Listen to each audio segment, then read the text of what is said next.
أعوذ بالله من الشيطان الرجيم بسم الله الرحمن الرحيم لا حول ولا قوة إلا بالله العلي العظيم السلام عليكم ورحمة الله mbokk yi ñu ngi leen nuyu di leen ziar di leen baal xaq di leen baal xaq di ñaan borom bi subhanahu wa taala boo leen ñu jéggal ñu ñëwaat beneen yoon ci naka la ñuy defaree julli tey waxoon naa leen keroog bu fekkente ne damaa ñëw ba ci sama deuxième raka ma war a toog far di bëgg jug naka laay def tey nag dañuy ñëw damaa war a toog waaye jug naa far tey moom jug naa par exemple maa ngi sama julli timis ma daal di liqaam daal def sama kaabaru armal comme ni mu baaxee def sama kaabaru armal daal di jàng fatiha ak saar daal di rukoo bi ma rukoowee ba àgg daal di siggi daal di sëgg ci sujjóot bi daal di siggi toog daal di sëggaat ci sujjóot bi daal di sëgg jug taxaw parce que maa ngi gis sama premier raka kon danga war a jug taxaw bi ma jugee fii ma jàngaat fatiha ak saar comme ni ñu ko war a defee ci timis ca kaw daal di rukoo daal di siggi ci rukoo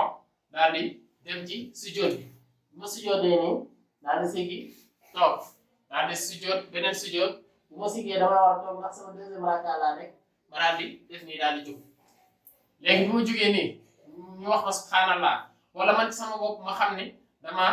waroon a toog léegi jug naa taxaw ak nu mu ko mën a xamee rek moo xam dañ ma ko wax moo xam man daal xam naa ne daal léegi damaa waroon a toog mais jug naa taxaw léegi naka laay def est-ce que damaa war a demaat toog est-ce que damaa war a continuer déedéet du ma demaat toog damay continuer parce que taxaw bi ma bàyyi am na lu ko mën a indiwaat ci julli bi léegi damay continuer naka laay continuer mooy damay continuer daal di jàng sama fatiha kese parce que ci timis laa nekk maa ngi sama troisième raka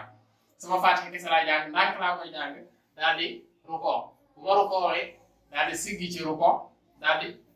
dem ci sujjóot bi daal di siggi ci sujjóot bi daal di sëggaat ci sujjóot bi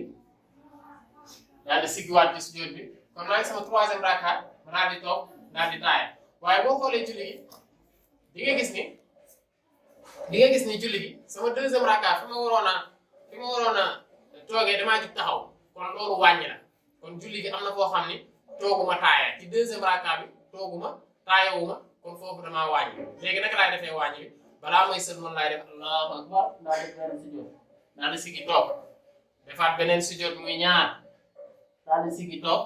daal di def sama sëlmal asalaamaaleykum kon su fekkente ne sama deuxième raka damaa waroon a toog ma jug taxaw ba tàqalikoo ak suuf si sama bëti oom yi jug na sama loxo yi jug na dootuma delluwaat waaye damay continuer taxaw daal di jàng sama fatiha kese daal di àggale raka bi daal di jàpp ne damaa wàññi su ma paree ma daal di sujjóot bi ñuy sujjóot boo wàññee mooy balaa ngay sëlmal loolu moo nekkoon suñu vidéo tey di leen wax ngeen partagé tey aimé vidéo yi daal wax leen xayri ka faa'ilihi kii def yiw ak ki koy tasaare ñoo bokk ci tiyaaba ja asalaamaaleykum wa rahmatullahi wa barakaatu